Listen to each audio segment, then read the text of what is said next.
What's up, guys? This is Mark from the Squat Plug. Join us as we discuss all things strength and conditioning with Gabe Inman. We also cover the recent Depth Gate world record squat. And we have a great conversation. Gabe gives us a rundown on how he works with his own athletes. So yeah, hope you enjoy the episode. Welcome to the Squat Plug. This is episode 37. On today's episode, we are joined by Gabe Inman, a.k.a. the Swole House Cookie. On today's episode, we're going to be covering a whole bunch of coaching-related stuff and just general banter and chit-chat about powerlifting and the sport in general.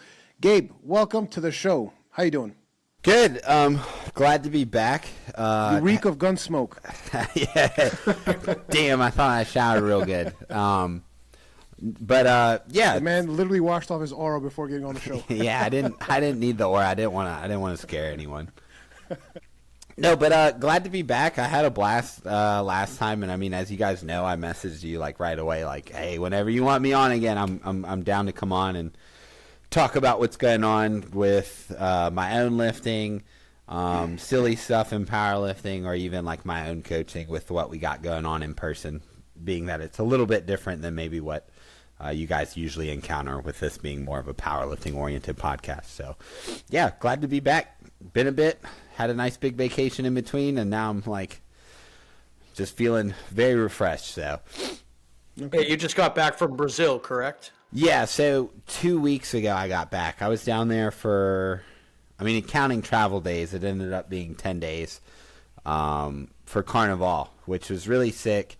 And then we actually, I used to play a lot of video games. I still play some, but not nearly as much as I did. But we, like 15 years ago, met this Brazilian kid playing Dota 2. And Pedro is still a good friend of ours. So when my buddy Morgan and I were like, all right, we're going to go to Brazil, we were like, oh, we should hit up Pedro so he can hang out with us. Because we thought he still lived in Rio. He lives like 2 hours south, but he's like, oh, hell yeah, I'm going to come up to Rio. We'll like have fun for Carnival. And so we got to do like all the tour guide stuff without like having to pay out the wazoo for the tour guides. Not that Brazil's particularly expensive, but it was nice to like save some money on the back end. But it was crazy, dude. It was, man, oh God, it was a blast. It was a blast. Everyone was just partying 24/7. Like I don't drink or anything like that, but like I just had energy all the time because the atmosphere was like just crazy. So it was really awesome. I even got some lifts in. I didn't even plan to lift while I was down there. I met a big French dude. He let me use his SBD belt, and then we made fun of Pana, so that was nice. But yeah. Did he ever train with Pana? Is he like a Pana adjacent, so to speak? No, so dude, it was so. Yeah, that just seems so random. So I was in. So we made fun of Pana. so this is how my brain works. Okay, so I was gonna go. There's a powerlifting gym like 3 blocks from our hotel, but you have to have a WhatsApp number. Like you have to be able to message them on WhatsApp because it's like not on the first floor. But I couldn't find it, so I was like, I'll get this like. I guess it'd be like a Brazilian version of Equinox, but not quite the same like level. So something just underneath that, right? But a big commercial style gym. It was right next to the hotel. So I said, I'll go over there. And then like I'm warming up on squats, and because of course I'm going to squat on vacation, not just use machines. I don't know what's wrong with me. But nonetheless, I see this big dude, and he's like benching like somewhere in the mid 200 pounds. Mark, you can do the kilo conversions in the footnotes of the episode, and we'll be good. And then he started deadlifting, and I was like, oh, okay. And he pulled out an SBD belt. So then I was like, okay, well, really only powerlift. And then I saw his shirt, and then it said SBD. So I was like, oh, he's probably a powerlifter. So I go over to talk to him, and like I'm using a translating app because I'm thinking he's Brazilian. We're like doing this weird back and forth. And then, like, I said something in English, and then I went to type it, and he's like, wait, you speak English? And I was like, oh, yeah, man, absolutely. He's like, oh, I'm French, so if you don't, like, I speak Portuguese, I speak English, I speak French, so if you don't mind the accent, we can talk in English. And I was like, oh, word, thank you. I was like, do you mind if I borrow your belt, blah, blah, blah. We talked about powerlifting for a little bit. And I was like, oh, you're French? And he's like, yeah, he's like, I'm, like, kind of good, but not, like, amazing. His name's Clement. Shout out to Clement. Clement. I think that was his name. I feel bad now that I'm second guessing myself. I was like, all right, so I'm going to ask you. And he's like, what? I was like, how do you feel about Panna? And he was like, oh, my God. And he just shook his head, and I was like, oh, I just made him mad. That's not, like, he was so nice to me. I just made him, he's like, I can't stand him. And I was like, yes, yes. He did not train under him. I think his coach is actually friends with Panna. He just, like, on a personal level, I don't think he said there was, like, he did anything bad. He had just, like, a personality thing. It just doesn't jive well. So he's like, I just don't like being around him. Yeah, Panda's got a personality. He definitely does. Yeah, that's the word for it. What does he call himself? Like the greatest or something like that? The most magnificent, the magnifique or some shit? I forget what his You can't, no, oh, my God. You can't have Muhammad Ali, like boasting weighing under 180 pounds. I think that's reserved for adult men. Wow. Yeah, boo, little weight classes. They all out deadlift me anyways. That's where that really comes from, guys. So if you're under 200 pounds and you're listening to this, Gabe is he's a little sensitive because, you guys deadlift more than he does. He suffers from dots envy. I don't care about dots, man. We've talked about this. I know. Not as white. Yeah, I can tell. It's the dots in the room with us. No, but it was a blast. Honestly, I got some training in.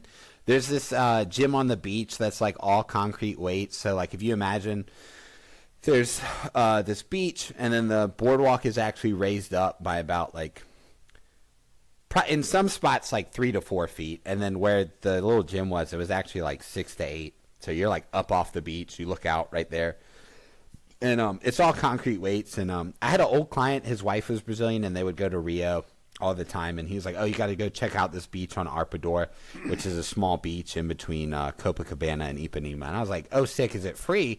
And he was like, "Yeah." And so it's just concrete weights on like these big metal tubes, and of course, I went and found the heaviest thing I could, which was like 110 kilos, and started benching with it.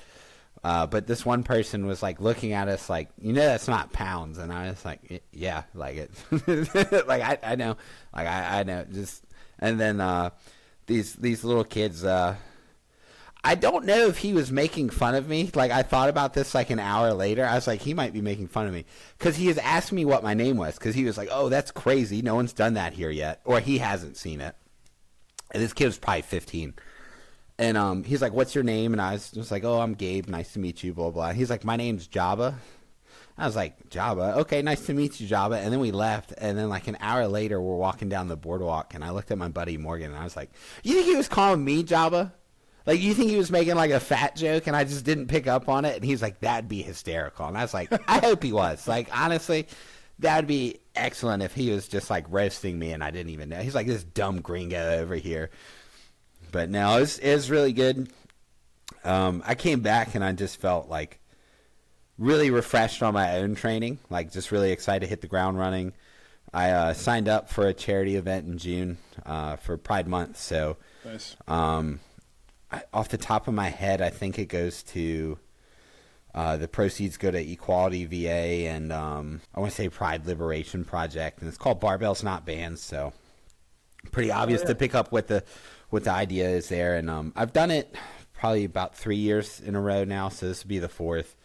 I'm not really pushing any of my other training outside of like just trying to get my deadlift together, which is nice because it's like, okay, I have a reason to push it a little bit, but also the stress of like getting ready for a meet. It's not there. So the pressure is like a little bit, but not as much as like when I'm in my anxious like meet prep phase. So it'll be nice to really focus on one lift in a way I haven't done in a bit, but I am going to, if my hips stay alive, I'm going to start throwing on some knee wraps as well during that time just to see how the fatigue feels, because I would like to get back into knee wraps. It's like, okay, well, if you want a time where you can feel out what knee wraps are going to feel like in meet prep, you can always do it while prepping for this deadlift thing, and just know that like you'll have to deal with bench, but also like if I ever get to the point where I'm like, it's not worth it today, I don't feel rushed to make like a stupid decision and be like, oh, that was hard, but like I have a meet coming up, so I need to push today, right? Like it can just be like, okay, that was hard. It's not the weight I wanted, but also like I'm not doing this for any reason in particular. So So, if I may ask, what do you find more fatiguing? Do you find wrapped squats more fatiguing, or do you find, I guess, like a knee sleeve, squats more fatiguing? it's been so long since I've squatted in wraps, I couldn't quite tell you. Because I feel like I'm such a proficient squatter now in a way that I wasn't before, or maybe in a way that I wouldn't allow myself to be. Like, I just be in my own head about my squats all the time. Like, even before I got into VBT, I'd be like, is that fast enough? Or I'd be like, or I would just try not to move that fast. So it's just kind of like a weird thing. Like, I look back on some of my training and go like, well, that was interesting. I won't say stupid, because you got to learn something somewhere, right?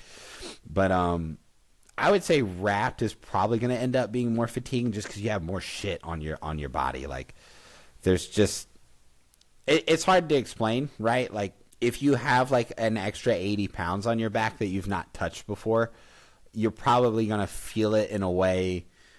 Like, it's not going to be like your quads are shot. Like, my quads are sore from squatting yesterday. It's more going to be like my face hurts from the pressure, and like my back just feels tight. Like cooked, Yeah. I remember looking at some of the numbers back, like I want to say a couple of years ago, looking to see, I guess, what the difference was between sleeves and and wraps, and I found discrepancies like up to and above 150 pounds between a person's best performances in sleeves versus in wraps. So that's a considerable amount of weight there, if you're going from like fucking 600 pounds to 750 pounds, what is it, like it's 25% increase? I think it depends. And I'm not the most prolific rap squatter, so someone's gonna like hear what I say and then be like, "Oh, he's stupid. You don't know what he's talking about," right? But I don't care. Like, DM me, tell me that. That's fine. I'll make fun of you. It's fine. Anyways, I think like a lot of people have expressed that somewhere between 80 and 100 pounds is not an unreasonable increase once you get the hang of the wraps and how to feel it out. Now, the thing with the wraps that like people don't necessarily talk about is like it feels like it's almost pulling you forward, or it's pulling your knees differently than like just a normal squat. Like, almost like it's trying to shove you forward some, that you have to kind of like, I don't want to say compensate for, because you don't want to overdo it, but you have to be prepared that like it's not going to be this one-to-one feeling, right? Because if it was, then people's technique from wrap to sleeves wouldn't change at all, and you do see a little bit of a difference between individuals doing it. But like, yeah, like 25% wouldn't be surprising. Like, I know when I squatted, was it like 639.2 pounds? I don't know what was that in kilos, Mark? What was it? What'd you say? 639.2 pounds? Yeah. It's like 295. 290. I think it's 290, yeah. Yeah, 290. Give me the extra 5 kilos. Fuck you. Anyways. You asked! I know. I looked at my handler, Gabby, or I should say my friend Gabby, and I was like, I felt like if I put on wraps today, I could have done 700. Like, no doubt. I hear that even the cueing is different when it comes down to wrap squatting. Like, I remember listening to quite a few people. Like, I was while coaching Melissa, she was like getting ready for a wrapped competition, that kind of stuff. It just basically, something wasn't sitting right. The cueing that we were executing for sleeve lifting was not working for wrap lifting. So one of the things I guess we found that worked was cueing in, driving the knees forward. Yeah. While cueing that in, things started to work a little bit better. Albeit fatigue was through the fucking roof. I did find that it helped out her deadlifts considerably. Just like the actual loading on the squat itself just allowed her to be that much more prepared. But overall, it's fucking systemically fatiguing. I mean, just the extra load itself. It's funny you say that, because I just sat there and thought about like when I would do wrapped meets, my deadlifts would never feel as fatiguing. But it's also like maybe that was because I was just had to underload the deadlift somewhat to accommodate for all that. But it is also like maybe it was literally just because it was so much heavier. Because now in sleeves, I'm like, fuck, deadlifts feel so heavy. Which, like, they're supposed to, right? Like, that's the fun of the sport. And I'm getting over that. I mean, that's been a thing for me for a while, where it's like, why don't these move fast like my squats? Why don't they feel like the thing I like doing, So maybe when I throw wraps back on, they'll feel good again. Who knows? I used to feel like that in the past as well. And then what I found was basically actually watching the video a whole lot more between attempts, between warm-ups, should I say. Like, I'd lift, and I'd be like, damn, bro, like, fucking, supposed to hit RP7 today, that felt like a fucking 7.5, 8. Look at the camera, I'm like, well, I actually fucking moved. I flew. and then going up from there, and then basically trying to, as time went on, learning to fucking not focus on how I feel and just basically executing. The thing is that, look, with many people I found is that when they approach deadlifts, it's a whole process. It's a whole thought process. Like, it's like, damn, this is deadlifts. I've got to execute. I got to worry about this, that, and the other thing, and so on and so forth. And that thought process itself seems to be a hindrance to actual execution. My best session, like on the first time I hit 700 pounds in deadlifts, I walked up. I'm like, I need to change this thing up. Something clearly isn't clicking over here. I'm fucking myself up. And I was like, let me cue somebody in my mind to basically, I want to say, make this lift move better for me. What is this but a fucking but weight on the bar?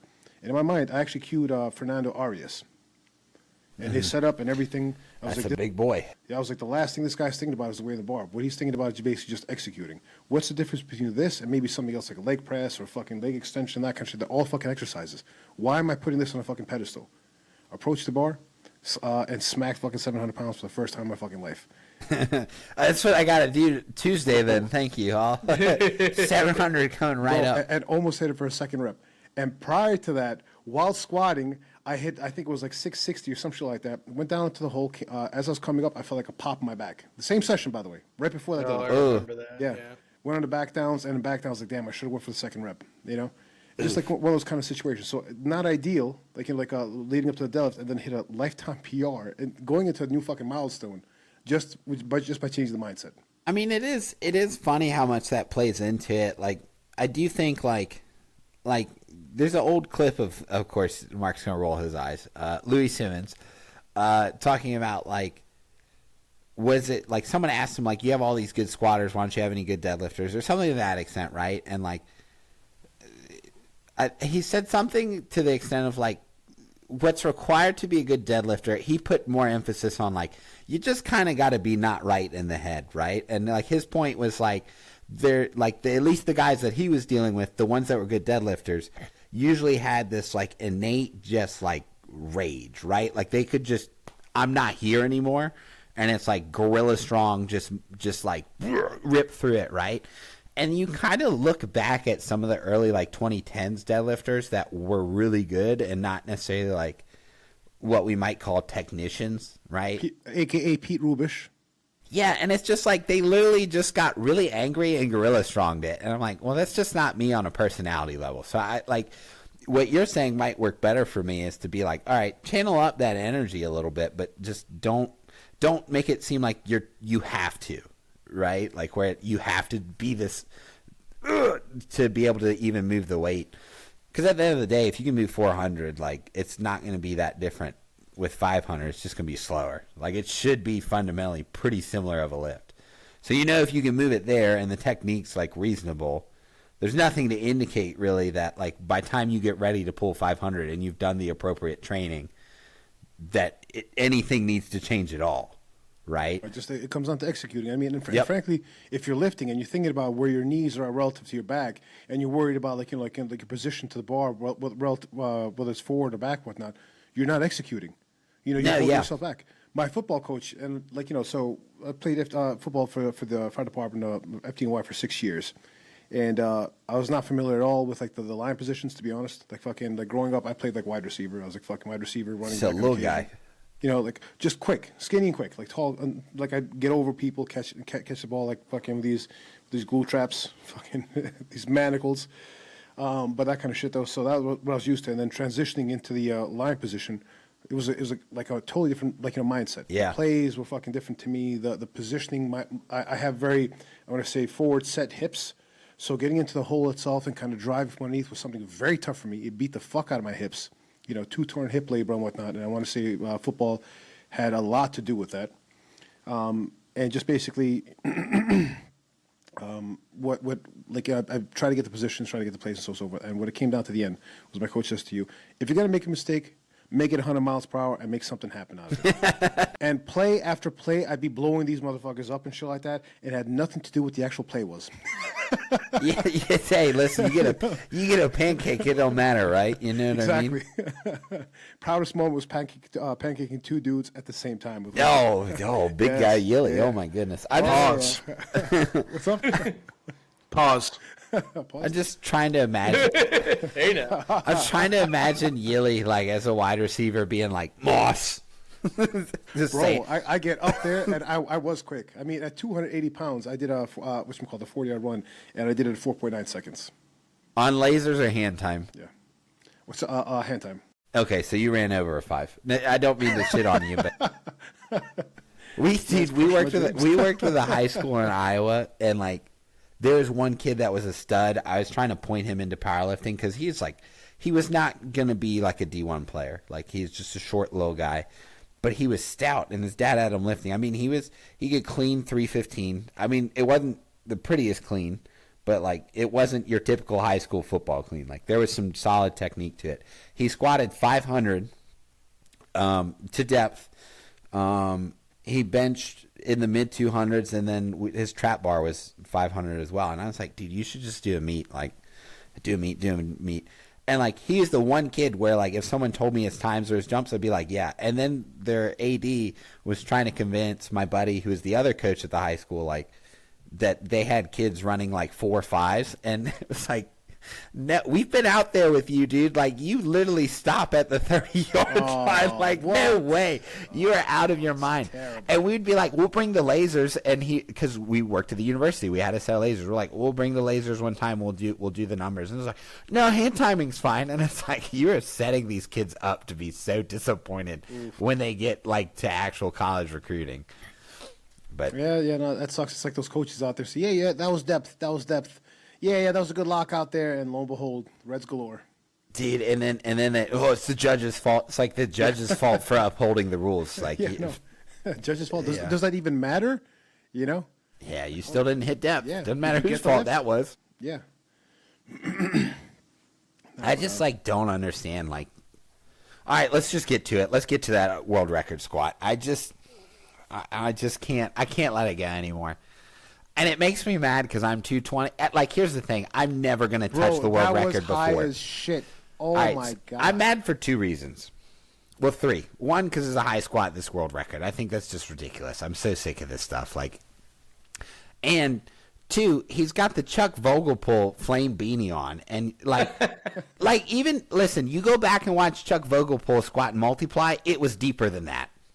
You know what I mean? Yeah, bro. And That was a quarter squat. Holy shit! And then 3, I'm a 220, 242 guy. I'm not ever going to hit the world record, but I feel personally offended by that. You know? Like, No, it was egregious. I'm not oh gonna my lie. God. Some of the audience tuning in right now probably doesn't know what you're talking about right now, particularly tested followers and whatnot. Gabe, if you wouldn't mind, tell us what took place, who it took place with, and which federation. I honestly don't know the federation. I assume it was probably like SPF or something silly. SPF. Yeah. So from my understanding, and again, this is how the internet works. Who knows? Because I've heard like 3 different things. But apparently, the guy, he's a 220. He hit the world record, new world record. It's filmed from the front, and it was high from the front, right? Like I hate judging depth from the front. I will always say that. I'll always say just give the benefit. But it's like his quads aren't that meaty. Where like if you're watching Ray Williams from the front, you might be like, okay, he's got like thighs this big. I can't judge it. That was very clearly high. And from my understanding, that was like the gym owner of the gym where the meet was happening. And like he's friends with all the judges and everything. And it's like in powerlifting, I think it would be weird for you to not be friends with at least some of the judges. But like I would like to think that if you're going to set a world... Now, here's the thing, too, though. Like, all the big meets at this point are handing out records like candy anyways. Like, it's the same problem. Like, you had all the early stuff in the, like, late 20-teens just handing out world records. And then you get this crop of big meets that are like, no, we're going to be super strict. And for the first year, they were. And then the second and third year, it's like this judging has gone back to being, like, absolutely ridiculous because there's something of a notoriety to say this big meet... I'm not going to say a name because I can't think of a specific incident in mind, and I also don't want to make anyone mad. But like, oh, this big meet, we have these many world records, and it's like, well, like, should that be what drives people to sign up for the meet? Because if you tell me you keep having world records at a meet, and the world record's going from like 900 to 920. I'm not going to think it's because of like good training and fantastic conditions. I'm going to think your judges are just, yep, pass. pass. So, of course, everyone got in a hubbub, a bunch of rah, new world record, oh my God, and it was bad and blah, blah, blah. And it's like, at the end of the day, I think, especially on the untested side, you just have to think about the things you can control, right? And so, like, in the reality, like, I'm probably never going to break a world record. I'm totally content with that. So am I actually upset by this? No, because it doesn't personally impact me. But the longer that you have feds that are not connected, that are not, like, on the same page, that have these weird minutia rule differences that honestly, like, okay, we allow whitey tighties over here, we don't, right? Like, that doesn't matter. As long as you have stuff like that, you're going to keep getting these world records. Like, there's like 100 different world records across all of these feds. And at this point, it's like, who cares? Honestly, I know. I was going to say, like, I'm sure you could find a division to set a world record in, Gabe. Yeah, but that's within that's a federation. stupid. You know, like somebody who won IPL, like, you know, like I hate to shit on USPA but whatnot, but like their international thing, I forget which weight class. IPL, it's IPL. I forget his weight class. So I think it's either 125 or like 110 or something like that. He wins the world championship, and he's like got like a fucking maybe like a 12th to 13th place USAPL Nats fucking like fucking total. I'm like, bro, like, what is it with that cope? You know, you're triggering. I mean, yearly, you might be able to get, like, the police and fire records. Oh, my God. I'm going to... All of them. Masters 1, police and fire division. I'd kill it. I don't... I see a point in those divisions as a means to, like, growing an audience, but past that, it is, like, what is the point of this as, like, a meaningful competitive status? Like, I'm sorry, like my brother's a firefighter, right? And they're actually this is the longest time my training with him was like, hey, I just want to be healthy for the kids, just want to be able to go snowboarding, blah blah blah. And then the fire department got this old like VDOT building, Virginia Department of Transportation building, and they're going to put up a record board in the gym that they're putting in there. And he's like, I know I said health, but like now there's a record board. And I was like, yes, that's exactly what I wanted to hear. But like, even he would say, like, yeah, if I did powerlifting, I'd probably just do open. Like, it's kind of like, what's the point of this? Like, unless you have a police firefighters nationals where it's just like a almost like a charity thing where they raise money. They do have one. USCPL does have. Yeah, but but does that money go to like firefighter charities or does it go back to the USAPL? I think it goes to the USAPL. I think. I don't know. I wouldn't do it. Period. Not for nothing else. I mean, I legit would like to compete against people like who are competitive. And next year I'll be 40. If and when I find myself able to lift again with the shoulder and whatnot, if my job allows me to fucking go back to lifting, for fuck's sake. That's been a recent theme of things, by the way. I legit. But don't do the thing that would make you better, bro. It's fucking insane. Oh my god, don't even get me started. But that kind of shit though. So next year I turn 40, and I qualify for Masters. If I find myself capable of lifting, I'm not going to be competing on the Masters. I know where I'm at. Like my upward trajectory has been like higher and higher from year to year to year. Show like that. If I go to 40 and I take first place and whatnot, there's like a 300-pound difference between me and second place. What the fuck did I actually do? You know. I don't qualify for open, and I do qualify for Masters, so you damn well know I am going. But like, I don't think there's anything wrong with either of those, but I think like if you have to justify your total with anything after the total or prior to the total, outside of in sleeves, in wraps, in single ply, in multiply, tested, untested, what are we talking about? Like, it's like age group stuff. Like, who's the sub juniors national record holder for the 123 class in the USAPL? No one knows, and yet there's some kid out there who's so worried about it, and it's like, you dickhead, stop worrying. Like, it doesn't matter. Like, I had someone reach out to me on Discord. I know my comments about Discord prior to us recording make this seem interesting, but this individual reached out to me, and he was like, well, like, the teen record is this, and was it 74?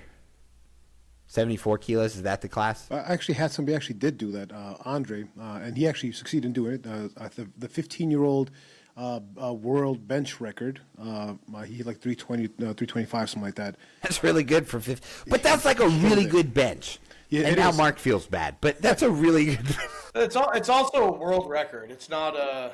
It's not like a... It's not like a, teen one state record. No, it's actually like a bona fide 15-year-old world record. Sub juniors, unfortunately, for IPF and whatnot, has different ages within there. And as far as I can understand, as far as we understood, for 15-year-old, an actual 15-year-old, he has the record there. USAPL has 15, 16, 17, 18. Yeah. For IPF, it's just basically like if you're under 18, you're Sub you're 18. sub junior. Speaking of which, by the way, juniors is a fucking cope. If there's one fucking weight class which needs to be division needs to be gotten rid of 100%, it's juniors. Once you're 18 years old, you're a fucking adult, bro. If you're going to be in the juniors and whatnot, what's the difference between somebody 18 to 23 and whatnot versus Nothing. another adult? Nothing. People are fucking adults. Well, the frontal lobe, but that has. Yeah. Go to college and go to collegiate nats. I mean, that's an alternative too. Although I knew someone who was like 30 competing at collegiate nats one time, and I was like, I feel like this just like, well, like he's former military, right? So like he literally was like he's getting his bachelor's degree, bro. but it was like this just feels wrong. Like, Yeah, I'm back in college right now. Like, do I sign up for collegiate? You next should. year? dude, actually, Represent yes, City College? yes, yes. But like, this is it falls back to, and this like it still ties back to like there being too many feds that like in general, too many feds. When PLU split from WRPF and everyone was like, well, what about the records? They're not going to have the names on it because they weren't. So when they copied all the records, but it doesn't say the name. So the baseline to break the record isn't 0 pounds like it was before. Which makes is sense. which is nice because it's like now they don't have to keep updating the site every 3 weeks because someone's like, ooh, I can record hunt and only squat 315 and now have the 220 class record, right? I had a state record. Do you know what my thought on that was? Don't care. Because when I look at the numbers, if I go look at them, they're still mine. I still did it. I still know where they came from. And the second thing is there's probably like 10 people actually looking at those records at any given time. Like you don't get any clout for it. You don't get any notoriety. And at the end of the day, like your mom's still going to love you. Well, maybe, hopefully. Your mom's still going to love you. Your parents are still going to think that powerlifting is Olympic weightlifting and you'll just keep training. So what does it matter? I mean, you did find a way to weave that into the conversation. I'm just saying. Touche, Mike. Going back to Do you still have that record? I don't know. I haven't looked. I really haven't looked. I'd assume so because I'm great, but you know, I would hope it's been beat. I mean, really, I would. And like that's the same thing with the all-time world record. Like some of the discourse around that high-ass squat was like, well, records are meant to be broken. It's like, yeah, I would. That's true, but like they should be To a broken in a standard. good way. Yeah, Yes, like to it a shouldn't standard. be. It shouldn't be this thing where like we where everyone has to go. This is clearly high. Now the flip side of that is like if you get a high record, if at a meet, like are you going to tell the judges no? Like that wasn't good enough. I don't know that I would. I know what's his name. Dan Green's old training partner Herbie the Love Bug. Like he was like, no, that wasn't a good enough squat. I just watched it back on video. Just give me red lights for it, right? And like kudos to him. I don't know if I'd be capable of it, so I'm not going to sit here and say I would. I'd like to think though that like if Gabby, who's probably going to handle me for the rest of our lives, too bad. This is me letting her know. She can't do anything about it. Anyways, like if she showed me that and was like that's a high squat, I'd like to think I'd be like, yeah, that's not good enough. Just reverse it, right? But who knows? Like, I think at a level like that, though, you have to have some kind of integrity. Now, you know, I get the whole thing when it comes to untested. Like, so looking at tested federations, the aim is not breaking records for the most part. It's being first. That's Yeah. what drives that. People have left USAPL to go IPF, despite all the fucking bullshit in the IPF, which we've been discussing recently, because the competition is there. With tested, nobody gives two shits about the competition. They're actively avoiding each other in competition to When not go against untested, each other. yeah.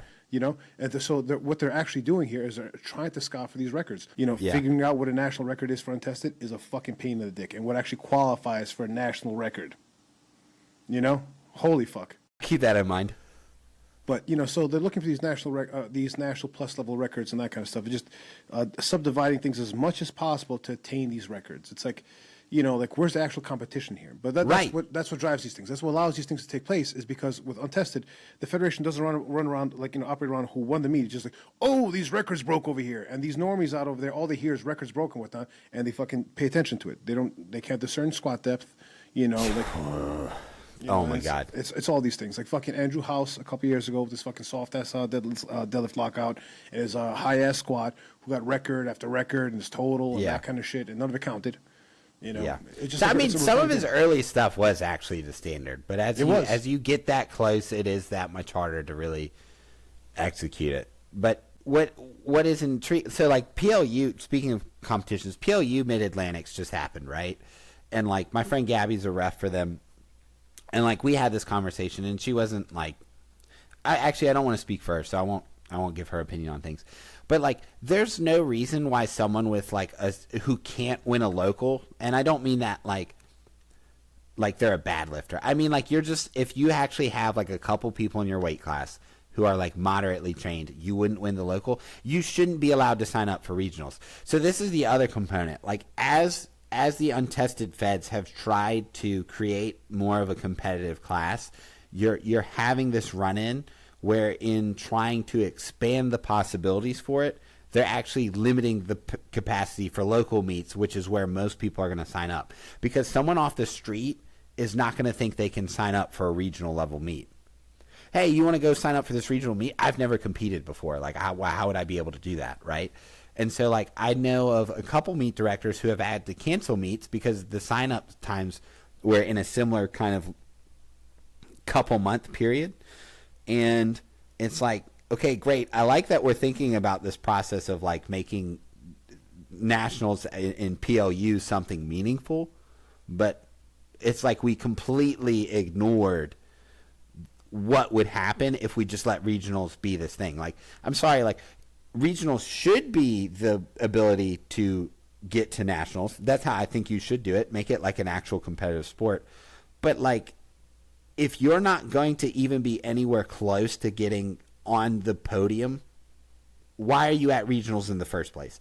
Oh, I can qualify for nationals. You can't, though, right? Because if we have 15 people in your class at a regional level meet, you're sub 10. Like, you're not getting into the top 10. So how the fuck are you going to qualify if you have to be in the top 3?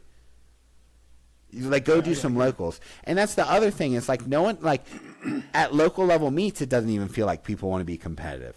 And I'm not saying, like, be an asshole to people. Like, you don't got to be Booby Miles at a damn local meet. That shit's obnoxious. I hate that. But, like, I'll pick someone in my weight class and look at them and be like, in my head, I don't go talk shit to them. But in my head, I'm like, I'm going to smoke you. I'm going to smoke you. Like, we're close enough that now we have a game afoot. And I'm looking at what your attempts are.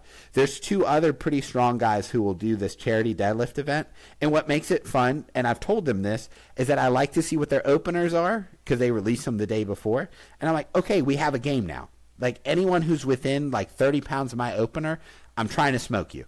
I'm trying to smoke you. Don't you dare try and pick the same weight as me.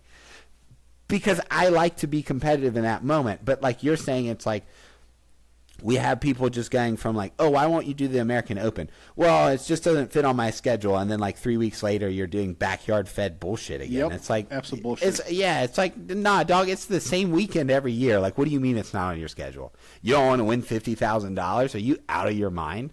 It's a cope, such a cope. And it basically comes down to the open powerlifting. You see the first place next to their name over and over and over again. And when you see the people they compete against, it's like a 400-pound divide. I'm like, what the fuck are you doing, bro? It's corny. People can see this shit, you know? It's insane. I think lifters are also going to these feds for open powerlifting, Say it again? right? Yo, yeah. For open powerlifting. So if, let's say they're not going to break a record, they know they can go get a higher total at one of Yes. these fucking feds because they can cut squats high. They're probably not going to have to pause their benches that long. They're going to be able to have soft lockouts on deadlifts. So as long as it says, you know, as long as the total and the dots is going up in open powerlifting, That's all that matters. a lot of people are happy campers. And then they start their coaching business after one meet. and- Dude, that's like DM for coach. the guy I've told you about before that lived in, I don't know if he's still in the area. Younger guy, he had a rap world record tested in the IPL or what, fucking stupid ass shit. Like his total wouldn't even beat tested sleeved guys, and it's just like soft as baby turds. But anyways, I have one of his old clients. I love the kid. Kid's fantastic. He's gonna go do Division I cheerleading. He's a beast. I'm not gonna say his name because he's under 18. So nonetheless, literally this weekend we had to go over bracing. Because I'd be like, hey, like I'm looking at you squat right now because we didn't have a bar on his back for a while because his back was bothering him post USPA nationals, and then in wrestling, he ended up tearing his pec, and I was like, all right, like, let's just belt squat. Like, let's just not even try and do anything. And once his PT was like, his pec is good, the scans on his back are fine, he just gets that residual. I was like, all right, let's start adding a bar back. You're getting into throwing for track for your senior year. Let's add a bar back in. Let's get used to it. And I was just like, the last 2 weeks, I was like, dude, like, your brace, like you're getting your like glutes and hips tight, and your upper back is tight, but like nothing is happening in your midsection, right? Like, just constantly. And I was like, what the hell? So we were working on hang cleans this weekend because he wants to start hang cleaning. I was like, I'm not online coaching this because it's just such a pain. Like, to even do teaching cleans in person is just a pain. So I was Olympic lifts are nightmare to coach. Holy shit. Which there's great value in them from an athletic standpoint. They're not the only thing you can do to build power, but they are a great tool for that reason. So, like, I'm working with him. I'm like, all right, let's go through the warm-up. And I was like, oh, let's go through some bracing stuff. And he's, like, showing me how he's bracing. And he's just like, I just think about, like, my six-pack muscles. And I'm like, and you are paying these two people how much money? This world record holder couldn't even teach you, like, how to just, like, create some intra-abdominal pressure. Are you out of your mind? I had the same thing happen. One of the clients I picked up on us a couple years ago, when she started working with me, like, she's going through squats. I'm like, something's amiss over here. I'm like, what are you doing to tense up your torso here? Oh, not much. I'm not doing anything there. I'm like, were you not working with this guy for the past year? And he was like an elite level fucking like a Midwestern lifter, untested, that kind of shit. And I literally I'm like, what are you doing to brace? I love the Midwest. Like, legit. So I had to had to teach her how to brace. One of the most basic things when it comes to powerlifting. There are a whole lot of coaches out there basically who have this bullshit fucking I want to say this cloud from the lifts and so on and so forth, who really are not fit to coach out there. Yeah. And then you see it when you work with these people. I looked at a program. I'm like, bro, what in the fuck, bro? Nothing made sense. They just literally guy just like fucking pulled numbers out of his ass, threw in a fucking spreadsheet, and it just stuck. I think with stuff like bracing and just like creating like wedging, which actually this brings up a question. I'm going to keep the first part short because I do have a question about some meme stuff I've been seeing for you too. With like bracing, sometimes I like what's been really good working with high schoolers. I said this the last time, is like I work with athletes who like don't touch barbells frequently, right? Outside of the older kids who actually do come in to train. So, like, I don't take for granted that, like, when I get someone new, they may not know how to brace. They may not know how to create torso stiffness, right? They may not understand, like, you're moving the bar should not be moving you, right? So, I'm used to that. I just thought the kid that could squat, like, 485 actually understood how to brace, which I told him. I was like, it's a testament you are that strong. I'm like, good for you. I hate you. Your genetics are better than mine. But what ends up happening, like, sometimes I'll cut people slack if they get to the right answer, where it's like, okay, for like 4 weeks you couldn't figure out they weren't bracing because you just assumed like this person is this strong, they should know how to do this basic skill, right?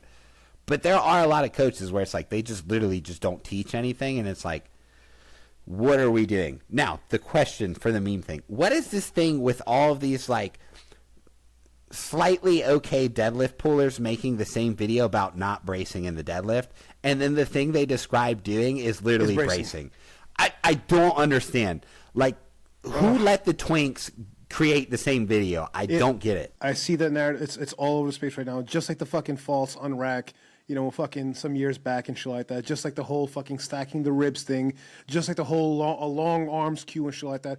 It comes in and everybody fucking says, "Oh, this is the answer. Oh, center mass, center mass, center mass." And then fucking like 2 months pass. Everybody and their mother. That's where I'm aiming.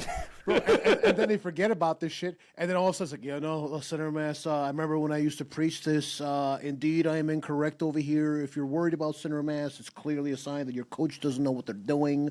It's like you created the problem. You did. You're the problem, dude. So I've created the problem, and now let me provide you the solution. I remember I had a lifter, and Mark, you've actually made fun of this person, and I will allude to them as a med student coach who is very obsessed with the biomechanics of the scapula and a bench press. We've talked about this person before. If that rings a bell, good. If it doesn't, I will remind you in private. Okay. But they were coaching someone, and that person was talking to my lifter about how I was teaching them how to deadlift wrong. Granted, this kid was pulling 500 off the floor like a madman. a big Canadian SOB. Love the kid. Don't work with him anymore for other reasons, but solid kid, means well. And then I was like, he sent me the stuff. He's like, well, what do you think of this? This is what this kid sent me. And I was like, okay, let me steel man it, right? Like, I don't want to straw man this and just immediately see the first thing and be like, this is stupid. Because I wouldn't want someone to do that to my content, right? Like, the little bit of content I do make. So I start watching it, and I was like, what is, like, who teaches bracing like that? Like, the thing he's talking about bracing being, it's like no one teaches that. Like, where's this coming from? And then I kid you not, like verbatim, the video was exactly how I explained to my client how to brace. And I literally said, send him the screenshot of when we first went over this, when I first taught you how to deadlift, to the other kid, and I called it bracing, and I asked him what he thinks. And the kid, whose coach made the video, was like, oh, well, that's still not bracing. And it's like, okay, I can't with you morons. I can't. I just, what are we talking about? He's like, he'd be a juniors. No, not necessarily who we're talking about here. I just mean like the thing where they're like, oh yeah, don't push your belly out. Like, you need to get your lats tight, build pressure, and then lift. And it's like, what? Like, who is telling people to arch their belly into the belt? This isn't multiply. Like, what are we talking? Like, it's like they picked up the West Side Secrets from the 80s VHS, which I know they didn't because they don't have a VHS player. And they're like, that's bracing. That's how everyone teaches bracing, right? The sacred text. Hey. I didn't trigger you. Don't trigger me, you know? Because I'm going to be honest. I've seen these posts, but I've kind of ignored them because... It's literally what they're describing is like if you were to... What they call bracing is essentially like using just the front of your abs to get tight, or like only saying ribs down, right? And then they go into the video and they're like, actually, like, you want to use a little bit of diaphragmatic breathing. And if you use diaphragmatic breathing and you're bracing your abdomen, what that means is you have that full 360 brace. Yeah, you're creating stiffness in the torso with your lats and your core and your obliques, and it's like that's. Yeah, who's not teaching that? What are we talking about? Yeah, it's like you found the secret, but like that's what we've all been doing. Bro, get on time out. You know what this is a testament to is how many people are just stealing Steve DeNovi's free spreadsheet. True. I figured it out. There's a lot of that as well. The variable RPE is like, you know. RP into percentages, you know, like the trailblazers of that, because nobody else does it apparently. Oh my God! You know what meme you just said that triggers me to no end whenever I see it is the one where it's like average percentage user, and they're just like clicking away on a keyboard, and then it's like average RPE user, and then they're just like speed running, and the numbers are going everywhere. Or maybe I have that backwards. I have it backwards, yeah. Yes. Where it's like the one dude's like doing the most intensive like physics and calculus. Well, it just triggers me because it's the same shit. It is the same shit. It's just the same fucking shit. And you'll say that in the comments and someone will be like, no, you used RPE to auto-regulate, bro. And it's like, it's still giving you a fucking percentage behind the fucking scene. I always find those people it's so interesting because you're so confident yet so wrong, right? Cool. Because if you're like, you're just telling us all that you don't understand this relationship. Dude, you commented on that. RP. I know, because it bothers me too. And I don't like a post like that create a dichotomy between percentage of 1RM or relative intensity and RPE, because like at the end of the day, there's this relationship. It's been scientifically validated. That's why we have these. Yes. That's why we have these tables. Yeah, right? Angus Bradley actually made that meme. I remember dropping. I know he did. And the whole point of that meme itself was basically saying, like, essentially what it comes down to is they are really the same thing, but like actually finding percentages and plugging that in as opposed to just putting RPE. 100%. Tedious. I know that, but no, but like at first glance, it makes it seem like it's either one or the other. You're either doing one or the other. You know what I mean? There's a whole lot of nuance to that meme, and there's more nuance to it the more I guess informed on the subject matter you are. How the vast majority of people are seeing is clearly the percentage coach is working harder. These RP people don't know what they're doing. This is such lazy coaching. I'm like, my brother in Christ, it's the exact same shit. RP into percentage, like it's interchangeable. See, that's interesting. I see it the opposite way. I see it that more people take it as like the percentage guy is doing like way dumber work because like the RPE is the better alternative. Oh yeah, that's definitely a piece of it. So I think actually what you have is both sides. You have the older coaches more familiar with percentages that are like against RPE for some reason. Being like, I do the harder coaching work, and it's like I do, yeah. Like they think I remember they think externals don't exist, and like you can, like stress isn't going to influence your not real, performance. bro. So therefore, you just need to lock in. If your warm-ups mindset. if warm-ups aren't moving, like, and you think that these are going to be way Lock too in hard, or harder. you're gonna fail reps, just lock in harder. Exactly. You clearly didn't want it hard bad enough. yeah, Yeah, oh exactly. my God. But no, what I was saying was I commented on that post to someone, and then you commented under my comment because the kid was like arguing with me, and you're just like making fun of him, and you're just getting mad. And I was like, God damn it, Mark! Like I was actually trying to help the kid learn something, and then Mark was just like, you're dumb, and I was like, oh my God. I mean, that's not what he said the first. Mark didn't come out shooting. Mark didn't shoot right away, but then the kid kept going, and Mark was just like, "Ha, dumb," basically. And I was like, "Oh, fuck, all right." Which, fair enough. I wanted to, but I was behaving that day. Sometimes I have to get it off my chest. No, it's just so. No, that's one thing that just really just rubs me the wrong way when people are not well read on RPE and percentages and RIR and this relationship between all three, and the historical sort of context of it all, and then they're making like very strong, or they have very strong opinions that are just. Do you think? Actually, this brings up a question, and now I'm curious on I'm thinking through this. I'm wondering, and the thought I had, and I'm curious on y'all's opinion on this is, would RPE? It's bad coaching either way, right? Like if you're just plucking numbers out of your ass or using wrong percentages or just using wrong RPs. I wonder if RPE hides the sort of haphazardness a little bit better from the client side. Like the client would not be able to detect the unreasonableness of this as easily because they're just looking at, okay, it needs to be like this difficult. So in order for them to understand like this is a dumb selection of RPEs, they'd have to be looking at the broader trend of the training rather than like, this person just prescribed me 120% of my max. What the fuck are they talking about? True, and it does. RP does allow you, I guess, the wiggle room to bullshit a whole lot more, because when you have RP, they say no, but it's how you feel. So the RP7 doesn't mean I have you doing too much over here. It just basically means what you so if somebody who doesn't understand, like I want to say the externals, doesn't understand the holistic aspect of training, sees the RP8 there, and then like for example, is incapable of looking at the fact that last week they fucking did like a 7x7, and all of a sudden this week they're doing a single at 8.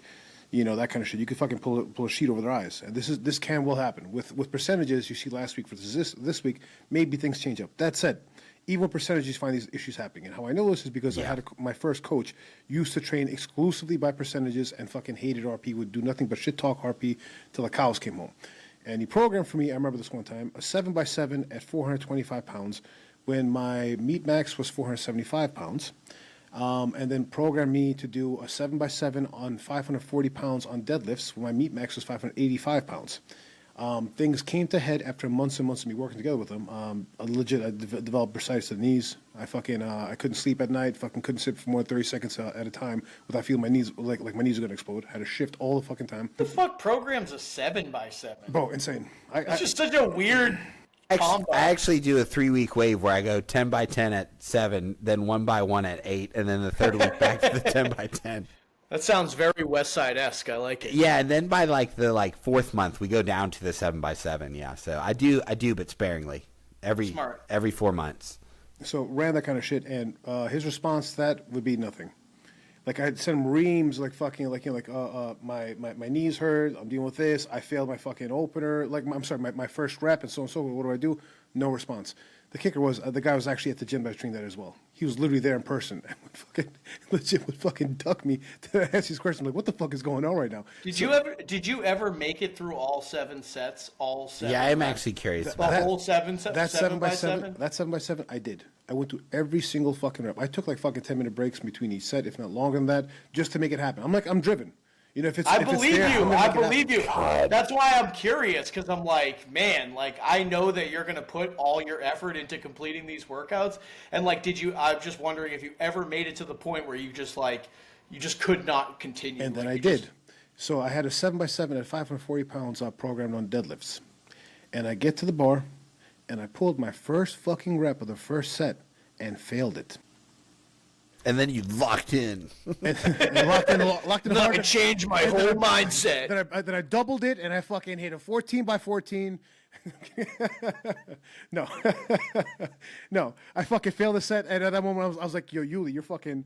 I was going to say another word, but this is ridiculous. And you are fucking in an abusive relationship, cut the fucking cord. And I was Yeah. like, all right, listen, this Yeah. didn't work out. I failed my first rep. Later, my guy. Done. Boom. And for like another 3 fucking years, I didn't pick up another coach because of how off-putting the Dude, experience if was. I got sent that, I would literally look at it and be like, My former coach would say, "You don't get weaker from training." You absolutely do if you blow a limb off. Yeah. Yeah. If you can't walk for weeks and shit like that, yeah, maybe, you know. Dude, I go through that all the time with some of the lifters I have, especially like, all right, I'm not going to out which team it is, but there's a certain set of high school boys I work with, and I love them, but like, they are the goofiest bunch of kids, and they will be like, yeah, like my back kind of hurts, but I wanted to push up on the weight, and I'm like, why don't we like belt squat instead? And they're like, yeah, but like I got to get stronger, so I got to do it this way. And I'm like, no, trust me, like you can belt squat today. Like your sport requires a lot of low back. Like we have a heavy practice coming up. Like trust me. And they'll be like, no, you don't get it. And then like finally I snapped one day and I was like, you are talking to the strongest person you know, telling them how to get stronger. You realize that, right? Like this is not like you're not talking to your mom here. Like what are we doing here? You know? Oh my God. God, that sucks. Like holy fuck, you literally hired me and you have no fucking faith what the fuck I'm telling you over here. Like No, I'll they totally my listen. fucking 1,000 pounds. They listen eventually. You just gotta walk them down it a couple of times. Yeah, like no, they'll look at me, and when my expression just goes blank, they're like, "Oh, that was dumb, wasn't it?" And I'm like, "Yeah, like let's just not do that idea. Like, trust me." And they're like, "Oh, thank you." Like, what if you had that idea yourself? I could have saved my blood pressure a little bit. No, they're good though. I mean, we could talk about that if you want, but we get in a little bit of coaching because we're coming up and on a good period for us right now, actually. If we want to go down the real sport route, I know Mark doesn't know anything about that. Wow. Excuse you? I've played pickleball, all right, sir? I'm kidding. I played hockey when I was in like 7th grade. Oh, yeah, okay, Figure fine. skating. Oh my goodness. No, As an ice ballerina. Yeah. I believe it actually. Mark could be pretty graceful, I bet. Very I could see him graceful. in the outfit. I could legit picture right now. Like out in fucking Boston Commons, it's like fucking all icy out there. Just prancing around. Oh my goodness. In his hockey tutu. My hockey tutu. Listening to Marky Mark and the Funky Bunch. Hey, don't disrespect Marky Mark. No, I will if I want to. He's a terrible person. He is a terrible person, and you can disrespect him all you want. Thank I you. woke up at 2 a.m. I did a quick prayer. At 2:30 a.m. I was in the sauna. At 2:45 I watched the whole movie. Bro, At 2:50 look at that. Look at that. All right, fair enough. Fair enough. All right. Look at that. Oh, that is You notice he didn't have any game shots because he didn't get in. Bro, that was like early 90s, dude. I Game know, shots. I know.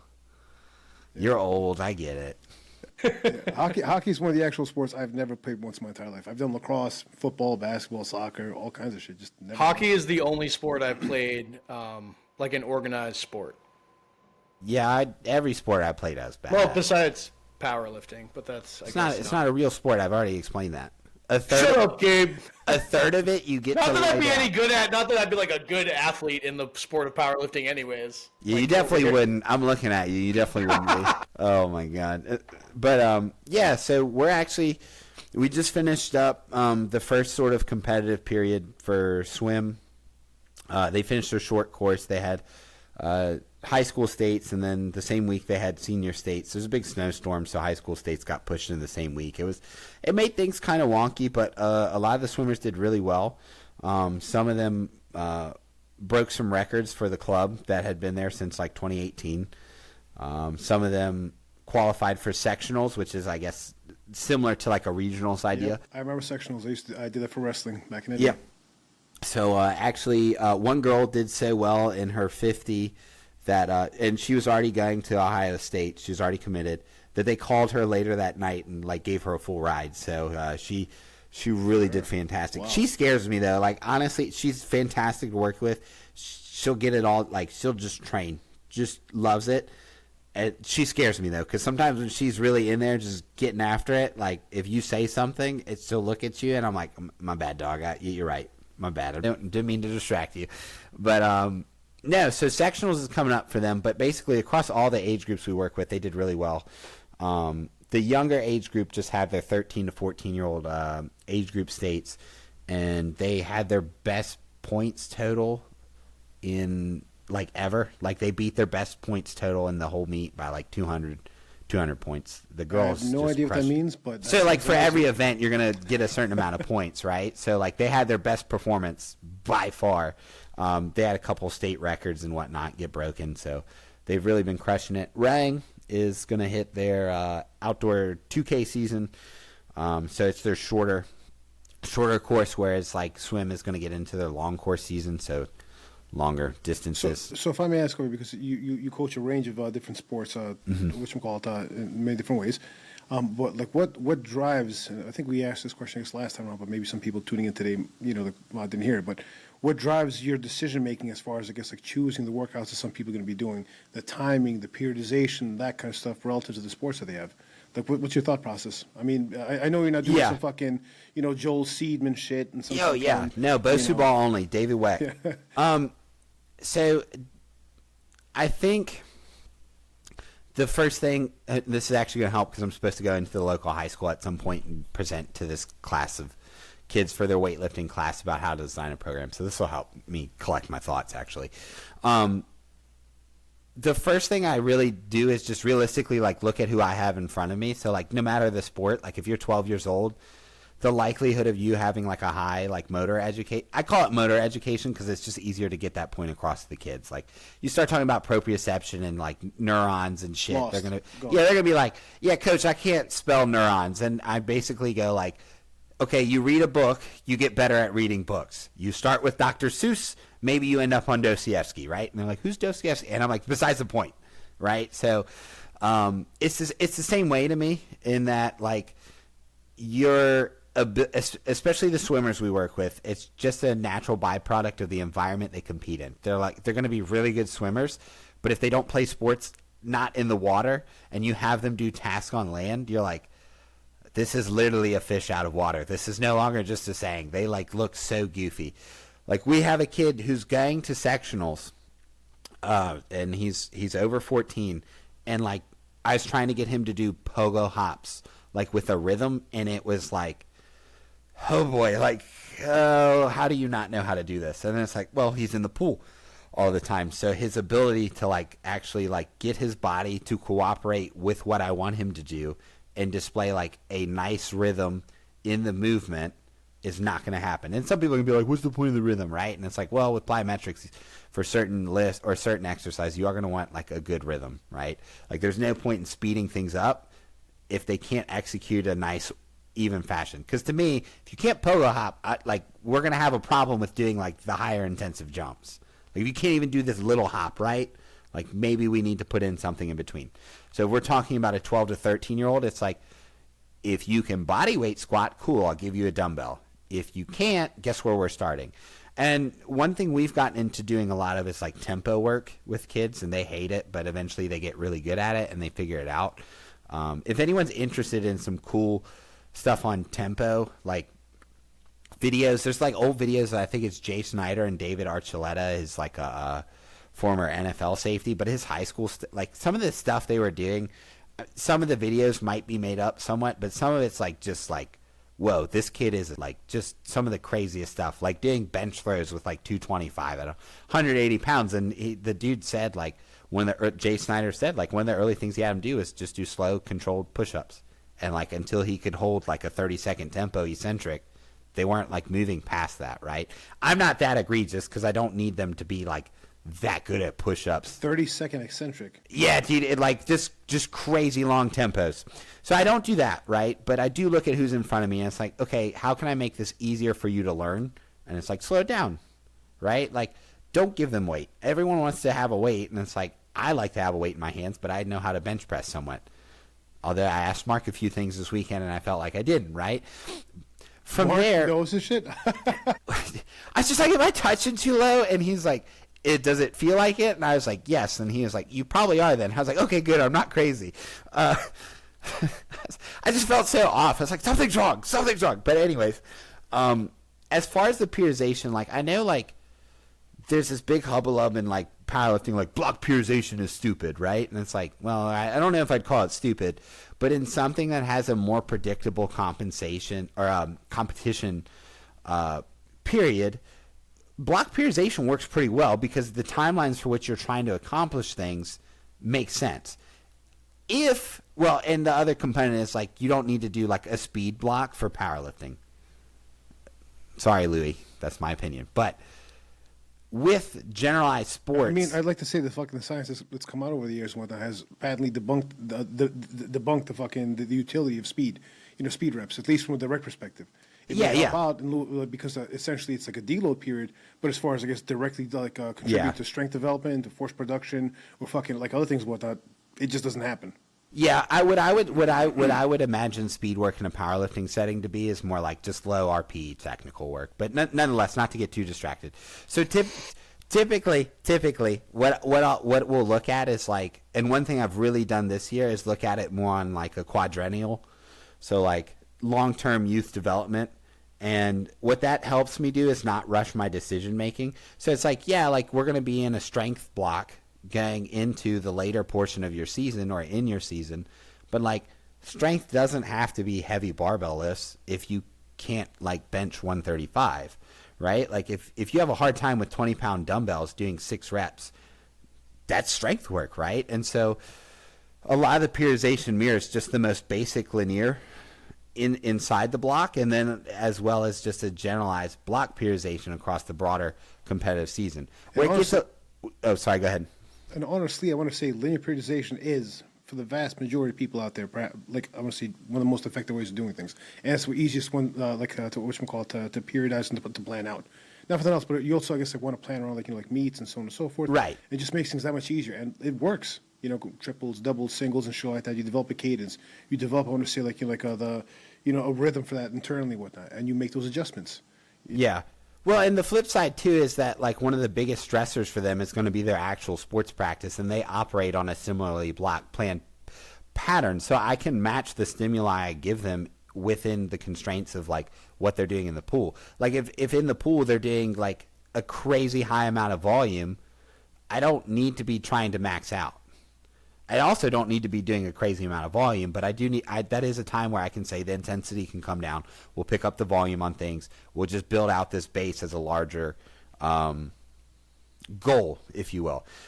Other sports, it gets to be a little bit harder because football is a nightmare. Football's a nightmare for a variety of reasons, and I don't work with. Well, I work with one football player, but it's spring right now, so it's not like he's playing. But tennis, I work with tennis, and those kids. We have some really high-level tennis players, and they're a goofy bunch. I love working with them. I will say that. I love all my athletes, honestly. I do. They're going to be like, you're lying, but I do. Tennis is a lot like powerlifting in that they can kind of pick when they choose to compete. There's this tournament then. I don't want to do that one. What about this one? What about this one? Where it gets funky is right now it's high school tennis season in Virginia, so they're doing their individual tennis tournaments, but they're also having high school matches. So the periodization for that is kind of like, let me just keep you alive in the season. So it becomes like a lot more like, we're just going to hit some basic speed reps. Like you're going to do some basic sprint work. We're not going to do anything crazy. I just want to make sure you touch that as a quality. We're going to do some low-level strength work, and we're just going to slowly trickle that up over time. And you might even repeat weights 3 weeks in a row because it's like, who cares? So question for you. I obviously have a good sense of how you're planning things in terms of like you're trying to develop certain qualities and do things within certain timelines. But like what type of exercises are you using? Because I know that for the majority of people listening to this, they're going to be thinking like squat, bench, and deadlift. And I'm not saying that you're not doing those exercises with people, but like, give me like, you know, how many days a week are these kids training? How do you have like their week set up? Because I'm sure most people listening to this are thinking like strictly in terms of powerlifting programs. I think where they're I think that's fair. So I guess in terms of exercise selection, it's whatever works, right? So what I don't do is like, oh, we have a bench press movement. It's more like I have an upper body pressing movement. That makes sense for them. We have a hinge movement of some sort. We have a squat pattern, right? So what I don't think about too often is like... And just to clarify too, when you're saying like speed reps... I meant, for that I literally meant like sprinting. Like we're gonna touch top velocity work. And I'm assuming by strength you just kind of mean like low velocity force production. Yeah, as a generalized physical quality, not like max. In a variety of contexts, not. Yeah. Okay. Yeah. Sorry. So look at you being smart. Yeah. So yeah, like how I might set it up depends on the athletes because they're not always coming in at the same time. Like the highest swim group is going to come in 3 to 4 times a week. So the way my boss might program for them, because he does a lot more of the swim than I do, is going to be a little more intermittent of physical quality. So there might be a day where it's like more strength focused, and then there's another day where it's a little bit more like, all right, you're gonna have more jumps, you're gonna have more throws, you're gonna have more lightweight work that's a higher velocity, and then maybe some touch up accessory stuff for the shoulders, triceps, traps, whatever have you. As far as exercise selection outside of just basic movement patterns, like if you can't squat, do some sort of pressing. Like if you can't do a push up, if you can't hip hinge, which it's amazing how many people can't hip hinge, but it's also like I see it so often that it doesn't surprise me anymore. If you can't do like a lunge, it's like guess what the things that are going to be the primarily bulk of your programming are? All those things, because until you master that, I can't give you anything more complex.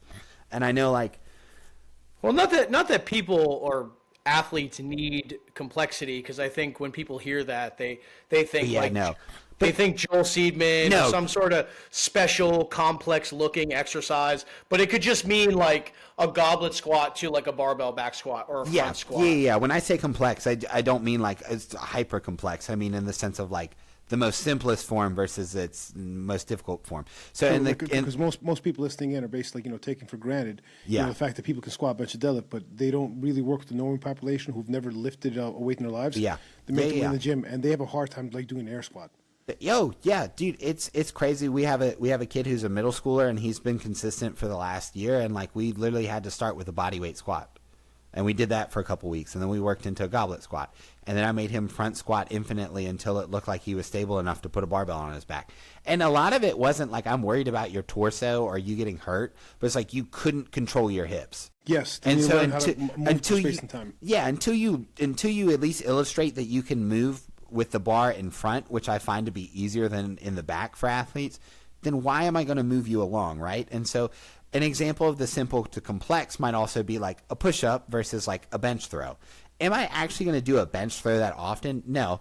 I do have plans of doing that with the thrower later in his season, but that's also because bench press highly correlates with shot put distance up until you're like an elite level shot putter. But even then it's insane. It does, but if you look at like Bondarchuk's data, and like I'm willing to listen to the guy who's had a thrower on the podium for like basically 8 Olympics in a row, like once you get to the elite level, that correlation between like bench press and shot put distance starts to dwindle. Whereas at like a high school level, if I take you from benching 225 to like 300, that like 10-pound shot is going to look a whole lot of it different in its trajectory, right? True. But I also want him to enjoy it too. Like he's a guy who likes to be a meathead, so it's like, you have a Smith machine? Yes. Okay, cool. At one point later in the season, I'm going to let you do some stuff that like I've always told you not to do, which is let go of the bar.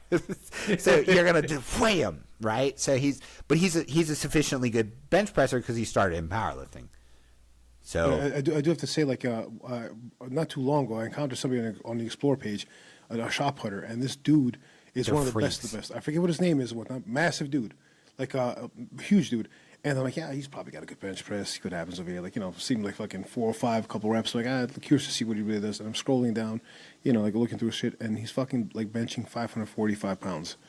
And he's Yeah. like fucking squatting like 7+ with no They're sleeves, freaks. no belt on. I'm like, what? they're freaks. But that's why like people get mad at this, but it's like Insane. that's why I always say, like, when real athletes come over to powerlifting, it looks different, right? Because You know, like, you see, and I know that, and then every so often I say, there can't be that big of a disparity, and then I counter a motherfucker like that, I'm like, yo, holy fuck. yeah, no. yeah, like, but like, and that's the thing powerlifters don't want to accept, is that like there's actual freaks in nature, but they look at it and go like, well, he didn't know how to bench press good to start. And it's like, yeah, because he had to learn a lot other like motor abilities, right? So like, yeah, his time was spent learning how to like play baseball. But like, you mean to tell me Aaron Judge's big ass wouldn't be a decent powerlifter if he went up to 308? You're out of your mind. You're out of your mind, because his physical qualities are that much above everyone else's, as indicated by the fact that he is the top of an already extremely Yes. populated sport. I'd say he'd probably flourish in strongman, to be honest. With this height, But yeah, that's true, right? That Aaron Judge is pretty tall, but you get the point, right? Yes. So as far as like the daily structure, then it kind of depends on when you come in. So like with tennis, I usually, with one individual, I'll get them 4 times, and that's the middle school kid because he doesn't have high school practices. So with him, it's like he'll do the 2 planned days I have for the high school kids, because those are when the high school kids come in. I already have those planned. The other 2 days kind of become what's the thing that I'm looking at you and looking at our testing battery, which we can go over in a couple minutes. What does that look like? And so like, okay, your push-ups, you can do like 16 push-ups on a push-up test in a minute that are good quality push-ups to where I want it, right? And some people be like, there's not a lot of push-ups. Like, well, yeah, when I tell you to go at my tempo, it becomes a little bit harder. Okay, guess what you have? You have a push-up day. That's not all we do, but it's like you're going to have a day where we focus a little more on the quality of this as a movement, because it's also going to drive up your ability to bench press when we do bench press. It's just a secondary day for that. But then it becomes a lighter load because the other 2 days end up being more strength-focused, because those days are designed for the high school athletes that already have a high workload within their individual tennis practices and their high school practices. So it's like, I'm not going to do a bunch of strength work with you because it doesn't need to happen. But I can do a lot of body weight stuff. We can do a lot of different like sled pushes, because that's not going to be a high load. Like, we can do a lot of stuff that's going to drive up this general baseline. And I think like what really helped me accept that idea was just that it didn't have to improve every week. Right? Like, it didn't have to improve after 4 weeks. I have a middle schooler. He doesn't need to be good right now. I just need him to improve as a general baseline. And if his push-ups improve from a technical standpoint, to me that also means his motor capacity improved. So if his motor capacity improved, that means that maybe somewhere down the line I will see that improvement, maybe not in his sport, but as a generalized athlete for his sport. So what that also made me think about actually was a big thing you'll see, and I don't know, I almost feel like it's a carryover from something from like Verstachansky wrote, but maybe it's not like in the way that he meant it. But like an example of what I'm thinking about is like rotational power. And we have tennis athletes, right? There's a lot of rotation involved with playing tennis, of course. Like, you're literally twisting to hit the ball, not necessarily on every hit, but on quite a few. You're moving through multiple planes. Right. And so that obviously makes up a portion of the training. But it comes down to like rotational power. What does that mean if you can't actually produce power, right? Like, and the hard thing too is like, if you don't actually have something to test power output, you have to have a proxy for it, right? So maybe it's literally a counter movement vertical jump. Maybe it's an overhead med ball throw, which I'm using these because these are actually proxies I have in their testing battery that I can keep track of. I don't really have too much rotational stuff involved with their testing battery, because then it can also become this weird thing of like, do you just rotate better than the other guy? And like, does that mean that you're going to be a better, like, is that my job to fix in the immediate moment, or is my job just to make you a better athlete? And someone's going to say, well, you have to improve the rotation. It's like, yeah, but if he or she has a 10-inch vertical jump, but they're still winning their tennis matches, does it mean I should really focus on whether or not they can rotate off their right side if they're always rotating from the left? Like, it's like we're spending a lot of time over here in this area where it's like there's a clear low-hanging fruit that's probably going to improve their just generalized athleticism a lot more than – yeah, good. And just like the way that human movement works too, like you have to consider like anything that you come up with in the gym as like some sort of rotational power exercise, the body is going to coordinate itself differently in the gym doing that task than it's going to on a tennis court swinging a racket. So you might not even see any sort of like transference between those two exercises, even if they got better at said exercise in the gym. Yeah, and I think again, I think it comes from Versusanti. Because I think it's special strength exercises of the title of the book. I have it somewhere behind me on that mess of a bookshelf. A lot of the special strength exercises he points to end up just being a little bit more specific to cyclical sports, meaning repetitive motions that keep occurring in the context of the sport, whether it's sprinting, jumping, rowing, biking, something where it's like there's really not a whole lot of chaos involved with the movement selection. There's not a lot of freedom of choice, right? There's a lot of freedom of movement in terms of like what the joint's doing, but in terms of like problem solving what's in front of you, it's like run faster, bike harder, pull. Like it's not like this thing where we need to really open up a big can of worms. And so I think it's interesting because you can't tell me Vershkovsky wasn't aware of acyclical sports, and he very much was. There's a section in there about like choosing certain exercises for acyclical sports, but like Mark said, a lot of the things that Vershkovsky was saying ends up being like, hey, the things you're going to do in the gym, like they might get close, but they're not going to be the same thing. And the way that your body self-organizes in the context of your sport is going to end up being way different as well. And so you can try and match it, but the more you try to match it, the further you get away from the objective is, right? And so like in the context of shot put, bench press works really good because you're just picking a heavy object and pushing it away from you, right?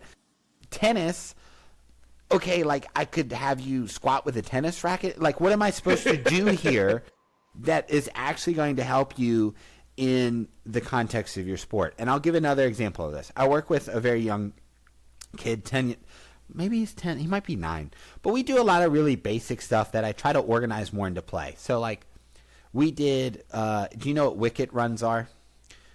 Okay, so they do it with sprinters. You just set up a hurdle or cones or whatever, and the whole objective is that it helps them get their leg up, right? And so they open up and they open their stride up in a max velocity thing. I don't really think he needs to hit max velocity. He's 9 years old. He can't, right? How many 9-year-olds tear hamstrings sprinting? 0. Yeah, they're not strong enough because they were like 40 pounds. But he is playing running back for Pop Warner. And so the way he was running before, it was like this weird like little stutter step. So I was like, here's what we're going to do. I'm going to give you your football that you have. And this turns it into a game for him where he just tries harder. And so we get more out of just running. And so I was like, all your job is to run over the cones. And I put him like 10 yards ahead of us. So there's a 5-yard and a 10-yard lead in. Am I expecting that drill to be this like fix for him? No. Am I expecting it to at least like help him develop as a generalized thing? Yes. So I hand him the ball, blah, blah, blah. And his mom comes over. I love his mom. His mom's great. She's asking me questions. She's like, well, sometimes it just looks like he's a little slow on the field. So I'm wondering if like something like that's going to help him. And I was like, maybe, but also understand he just became a running back. So he might be faster than the other kids, but his processing of information is going to be slower because he just doesn't know what to do with the ball yet. So, okay, I know I hold it here. What's my play again? Oh, no. You know what I mean? Like, oh, I'm in the hole. There's a guy to my left. What do I do? Do I run into him or do I avoid him? It's the first time he's encountered that. So the speed at which he processes that decision is going to be slower than the kid who might have already played the position last year and knows I can't run anyone over. I need to go to the right. He's to my left. I need to go to the right. Or the kid who's like, I'm a big bully. I can just punch through this guy and be clear, right? And so a lot of decisions get made in training from my perspective, especially with high school athletes, where it's trying to fix a problem that is not a problem of biomotor abilities. It's a problem of their ability to just play the game. How to choose when that is, I don't know, because what it can also turn into is strength coaches being like, it's not my fault they're not good at their sport. And in a sense, it's not, but in a sense as well, it's still your job to develop a more well-rounded athlete. So if there's sort of like physical tests that you're running on them as an assessment of where they are not improving, then that is your fault. So like if he's slow on the lasers and he's slow on the field, he might have a processing ability. Or he might not have a good processing ability, but he's also just slow. Like that is something you can fix. And then when he's actually faster on the lasers and you see his speed go up and his times go down, then you can say, hey, listen, I did my part. But until you've done that part, you can't just rest on your laurels and be like, well, there's only so much I can do in the weight room. Some of it's just their sport just being their sport and them not knowing how to play it. And that ends up being a big difference from powerlifting as well. Which is why it gets annoying when I have to listen to powerlifters try and tell me how to train athletes, because it's like, just squat, bench, and deadlift. And it's like, yeah, and when they get slower because they're just not doing any speed work, like meaning like true speed work on the field running, right? Yes. Like they're like, well, I got faster in high school. And it's like, yeah, because you were a couch potato and your legs got better at producing force. But you weren't running sub 540s, my guy. Like, what are we talking about? You actually have to sprint to be better at sprinting. And we intuitively know that about powerlifting as well, but powerlifters will just pretend that's not true for training athletes. It's insane to me. No, they legit they don't get it. It comes from basically that whole like back in my day I was benching 400 pounds kind of fucking bullshit. Meantime is a fucking slingshot, fucking like bounce off the chest, trampoline fucking lift with a fucking spotter pulling the weight up. I think it's probably also the only understanding you have of training is powerlifting. Yeah, and of course, like if that's your only lens, that's your only lens. And I don't mean like I do a lot of pooping on powerlifting in the context of training. But I do love the sport, and it's given me a lot. So I don't want to just pretend like powerlifting. Did you just call powerlifting a sport? Oh, damn!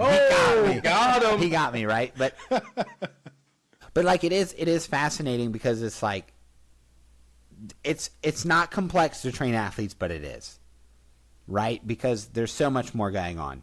I think that's just because humans are complex. Correct. And honestly, like that's for all the periodization talk we could do, like right, and like. I don't have to do anything complex with a lot of the athletes because a lot of them are just not at the level where we really have to facilitate that. Like we probably have one rower where I'm going to make them, make sounds bad, but where we're going to choose a slightly different route within their training because they're already squatting like close to 200 for reps as a female rower. So what are you going to make them do? So they just won't do as much strength work because you're already freaking strong. Like, what do I need to keep? Like, exactly. If you were trying to powerlift, I'd be like, yeah, like let's go.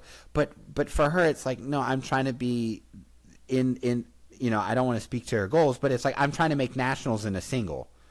Okay, well, if I keep pushing strength work, anyone knows this. If you keep pushing that needle all the time and not accounting for everything.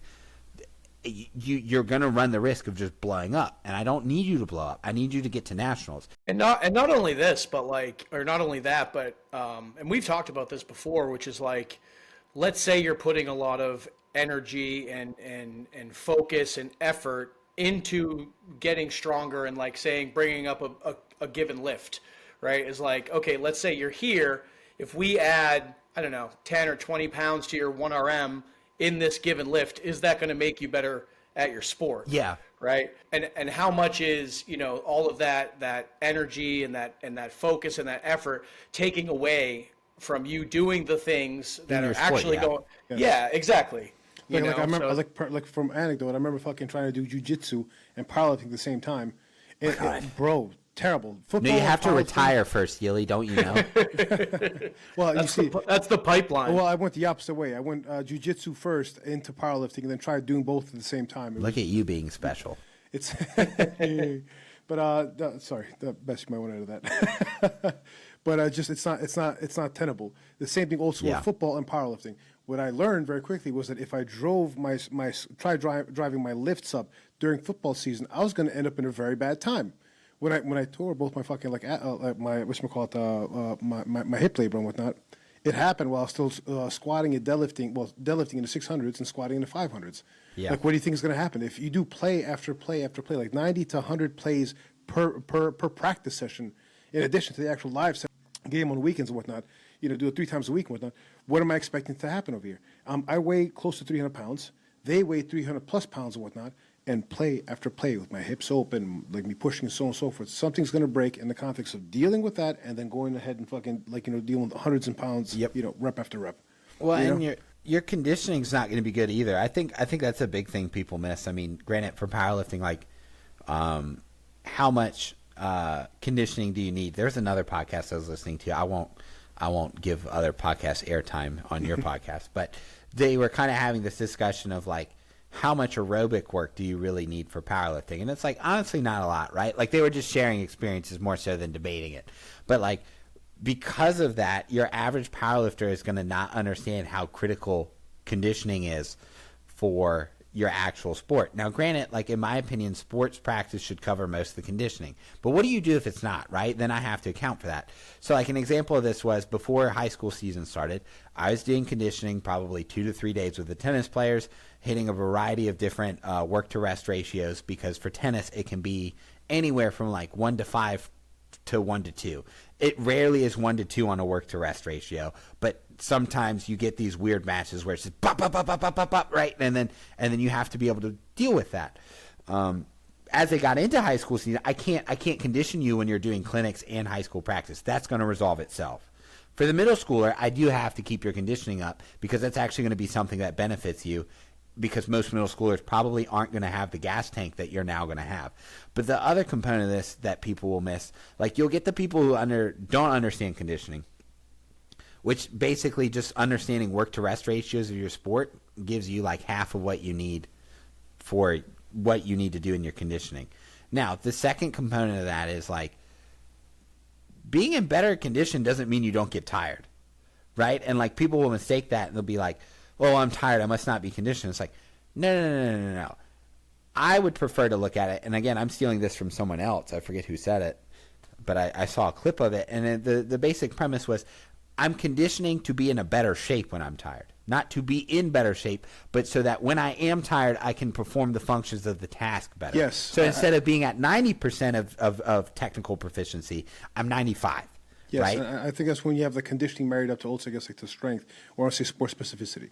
You have to be, I guess, like, able, I guess, like, to recover to a certain extent, and no matter how tired you get, you still need to be able to do that one thing. I say the same thing for firefighting. Like, if you've got all the conditioning in the world, but at your best, all you can do is barely break that door. What are you going to do when you just climbed up 15 stories with 135 pounds on your back and shit like that, Yeah. took a feed, and now you have to break the door open? Yeah. I mean, Ask for help? well, hopefully. Hopefully you do ask for help at that point. Hopefully you but yeah. have help available. Yeah, that's very true as well. It's just it's interesting though, because Mark's now going to get triggered, because like, I use a variety of different periodization, or like, maybe, I guess in the long arc of things, everything ends up being linear, right? But for my thrower, I do end up doing a more like conjugate style approach, where you are touching like a max effort day and a dynamic effort day. And part of that was just because he was like, listen, like, I have throwing practice, but like, it's not enough to get me, like, I don't feel like I'm getting enough stimulus out of it. And I was like, all right, well, fine. In the early days of the season, we'll stick with 4, and we're going to do some shit you've not done before. And because he's done like the most basic powerlifting stuff, I was like, cool, we'll do like a conjugate inspired training template. And part of that too was like, his ability to pop, like to be explosive, was just not there, especially with his upper body. Like, his lower body, he could really like just jump. And now granted, here's the thing, because I've seen him jump, because I know how far he can jump, and I've seen him like literally throw kids in wrestling, I know that his capacity for his upper body to actually have that explosive output is there. It's just like that, when he has to actually do it, his brain kind of like shits the bed. So I was like, cool, we'll do an upper body dynamic day, and then we'll do a lower body that has a little more jump plyo focused stuff, and then we'll still do some heavy lifts on the max effort day, but it'll be on lifts that I know you won't hurt yourself on, because we're still dealing with your shitty 2 previous coaches not teaching you how to brace, which I'm still very upset about. Because So would you do like 3-board buffalo bar, 8-board with bands? And we didn't even chains? unrack it. We just looked at it. Reverse bands, chains on there. What did we do? I don't remember what we did for his max effort on upper body. I could look it up. I think I just chose bench press, and then what I did for some of the back down work was like Larson pressing. But it's nothing complicated. Like Yuli's ears just perked up. Oh, who doesn't? Oh, He loves Larson press. Who doesn't? Who doesn't? You know. But like, here's the thing that, again, like, if you look like a unit, like that's always probably a good sign for your sport. Like, I think there's a component, especially with young men. There's a component of like, look good, feel good, play good, and it's like, yeah, man, like, does bicep curls necessarily fit in the periodization model I have in mind? No, but if you feel like you're rocking cannons and you're getting ready to go out there, like, you might just put a little extra oomph in it. So we're going to include it. And like, here's in high school sports, the guys who like look like bodybuilders, a lot of times, as long as they're still doing their runs and stuff, they dominate, because it's high school sports. No one's that good at it, you know. It also builds stronger bicep tendons, so you could look at it that way. Whatever we need to justify our shenanigans, I'm here for it, right? But it's so weird, because it's like I sit in the middle of this sort of like dichotomy of like, oh well, all you got to do is get stronger, and it's like, okay, my guy, like, I'm glad you watched the West Side tapes, but even you, like, what irritates me with that group of people is they're not strong.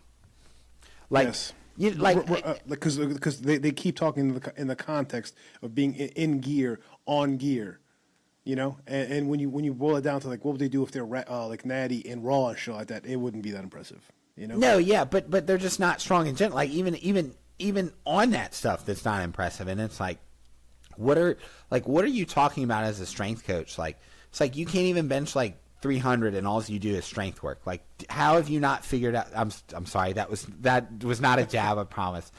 You started looking at me. I promise that wasn't a jab. That was an accident. But like, it's the sore necks crowd. I mean, really, it is the sore. I'm just going to name it. It's just the sore necks crowd. They're like, oh, strength is everything. We're going to do squat tober, all this dumb shit. And it's like, you have one guy in this whole company who does squat tober who can actually squat something meaningful. Everyone else is weak as dog piss, and you keep talking about strength work and brother and valor and all this other stuff.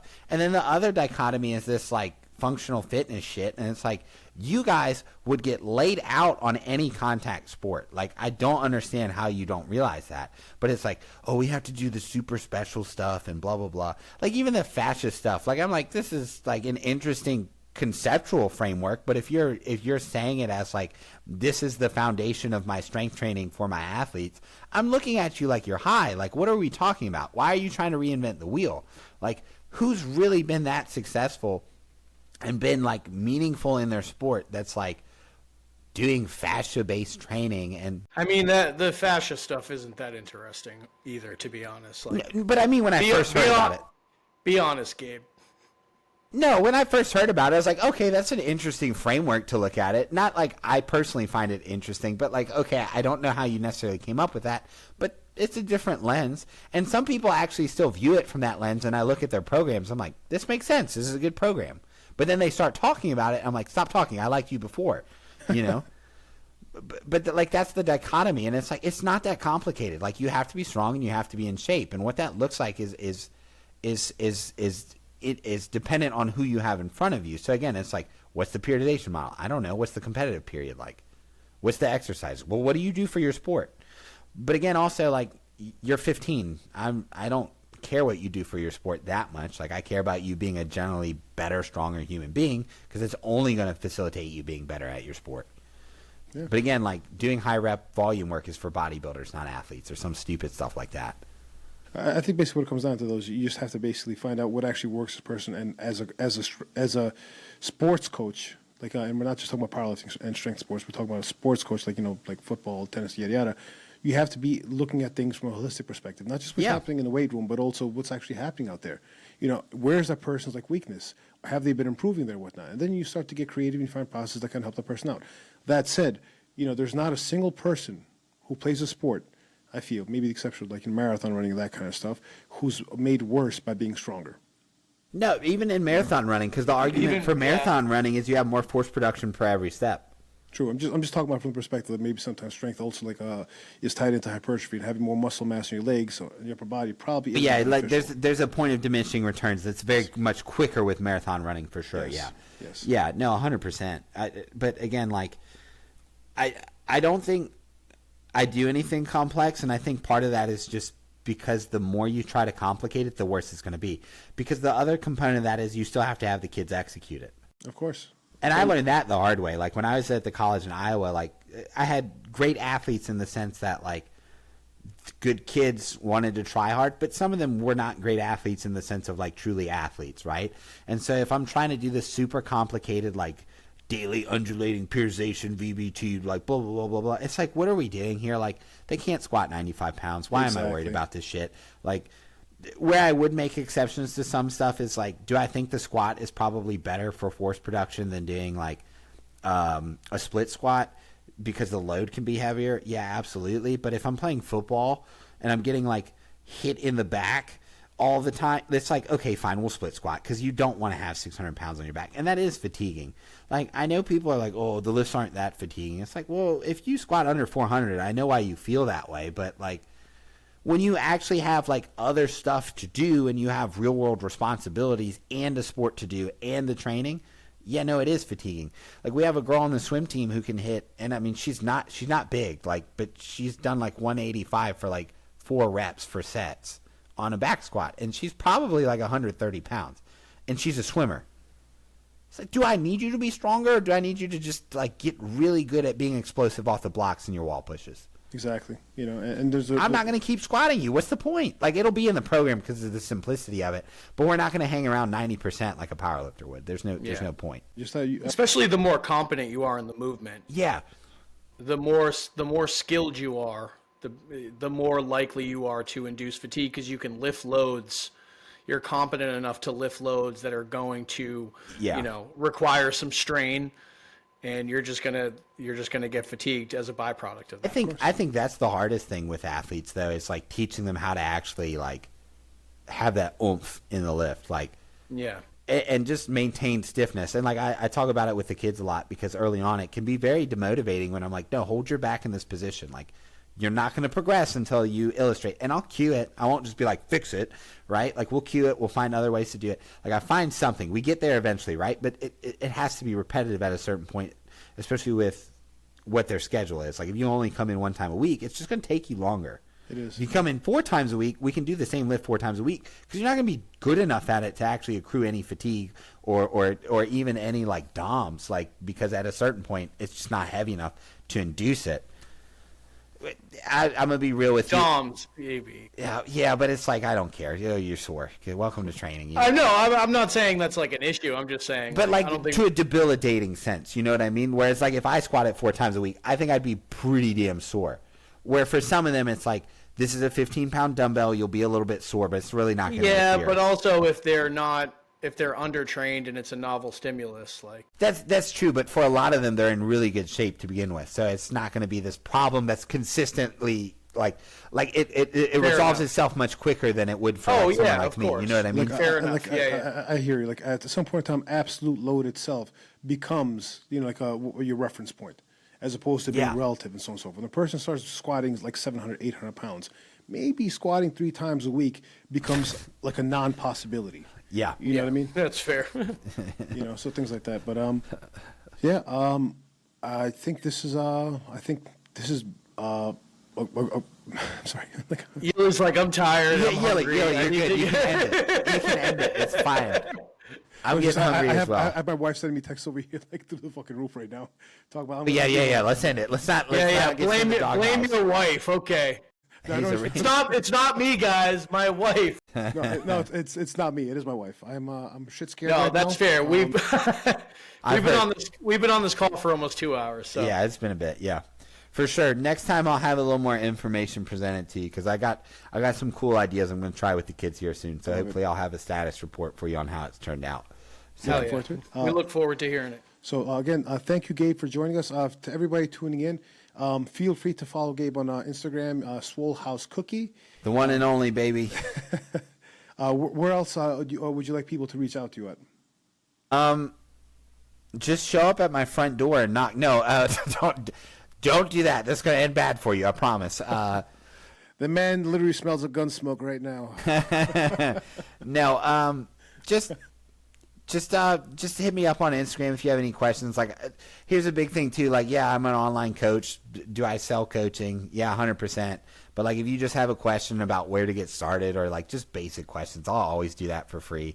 If you have questions about how to train your kids, I'll answer those. I like any time. If you need help trying to find a job in strength conditioning, I won't necessarily find you a job, but like I'll point you to the same methods and resources I've used in the past. But yeah, I just love helping people. So if you need help with anything, like even if it's your math homework, I'll try my best. But Swole House Cookie, just hit me up there. I have other social media, but I don't really use it for training. So don't hit me up there because I'm not going to pay attention to it. Gabe does know his shit. I'd say like he's somebody worth speaking to, worth reaching out to, whatnot. So have at it. Swole House Cookie on Instagram.com. Gabe, thank you so very much for joining us again. And to everybody tuning in, we appreciate you. Like, subscribe, comment, roast away, and peace. Peace. Peace. Okay, John. Peace.